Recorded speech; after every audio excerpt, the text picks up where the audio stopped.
up to another good morning. Time to go. Oh, we are all looking for adventure. We are all looking for adventure. We are all. Welcome back to the 3x5 Live podcast. On this podcast, we talk about mindset, mindfulness, productivity, everything self-development, Jessie. Sure do. And during the last few weeks, we took a little 10-day adventure to the great state of Utah, did all 5 national parks. Mm-hmm. It was quite the adventure. I don't know if I'm more impressed with the mystery of the land, like the hoodoos in Bryce or the arches in Arches, or that our kids literally didn't complain once. Like legitimately didn't complain. We had friends who met us, which Yeah. I think is the key to success. But there was not like my leg hurts, I'm hungry, carry me. Yeah, I went to the driving range with Nash, our son, today. And from the driving range to the car walk, he was complaining that his legs hurt. Right. But we hiked like miles and miles and miles. It was insane. So we got very lucky and it was all inspiring and Yes. connected us back to nature. It was definitely not a relaxing vacation. It was a very busy vacation, but filled our buckets and we're feeling good. Yeah. So today we're going to talk a little bit about happiness, the habit of happiness, which is a weird way to look at it. And if you think about happiness, you can go all the way back to Aristotle in his quote, where happiness is the meaning and purpose of life. Okay? Mm-hmm. That's what Aristotle said a long time ago. Then Not a new thing, happiness. Yes, not a new thing at all. And then we fast forward 2,000-ish years and we talk about the Declaration of Independence. Life, liberty, and the pursuit of happiness. So you get life, you get liberty, you don't get happiness, you get the opportunity to pursue happiness, Mm-hmm. right?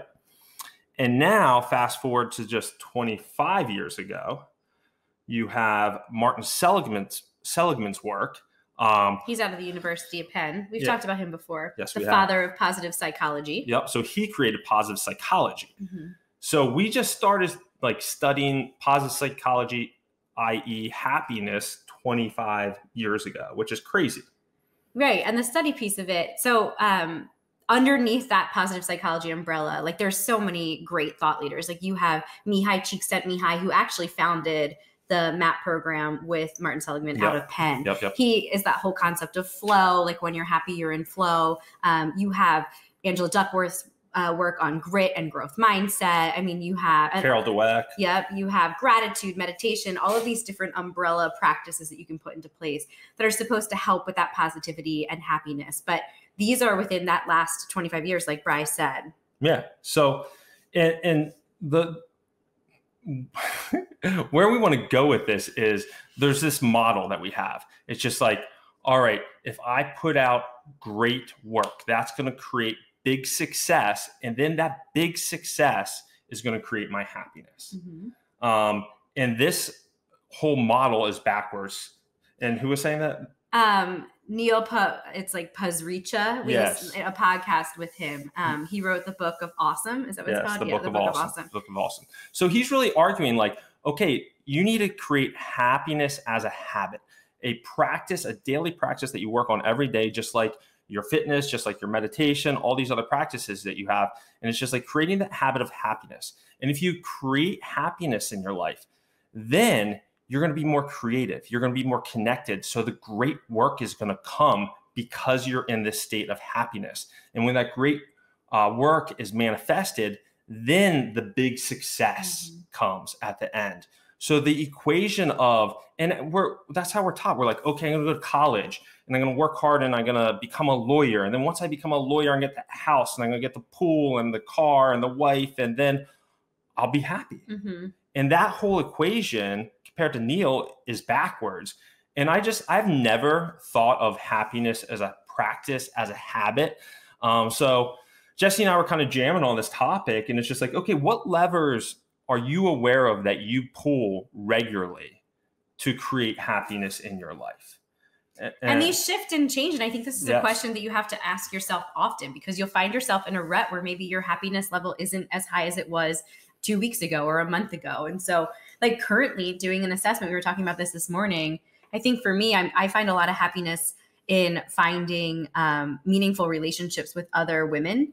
And I love doing this through the idea of play or sport. So tennis, we've talked about this before, has been a huge game changer for me because I get to move my body in a way that feels really good, but I also get to connect with women at the same time who I just love and have a great. In fact, on Wednesday, I'm actually going on a little girls' vacation to tennis camp to Kiowa Island with some of these women. Adult tennis camp. I know, and I'm so pumped, and it's been filling my bucket.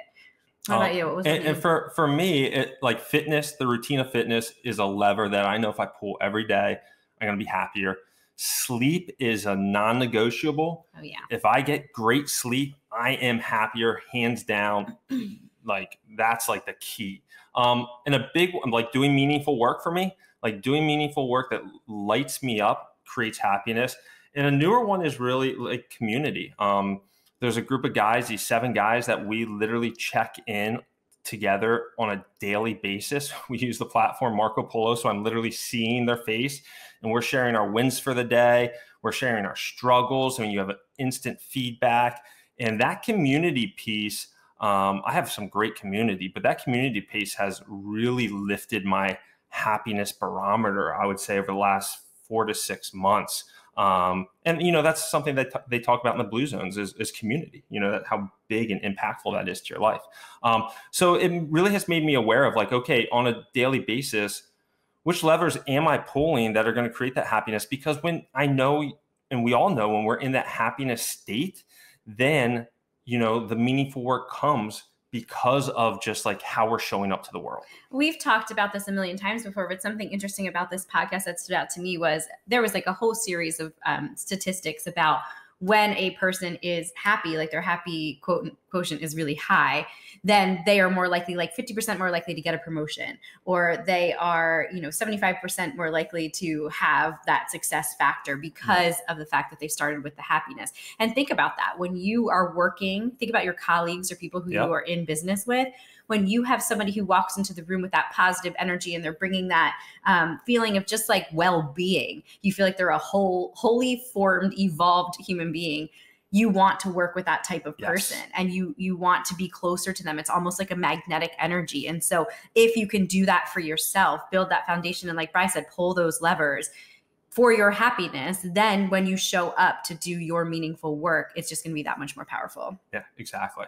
So I would take this episode and really, you know, think about what are those levers that you need to pull in your life to create that happiness. If you're trying right now to be like, okay, that happiness is going to come when I get that promotion, or when I, you know, finish this class that's going to give me those credentials to get that job.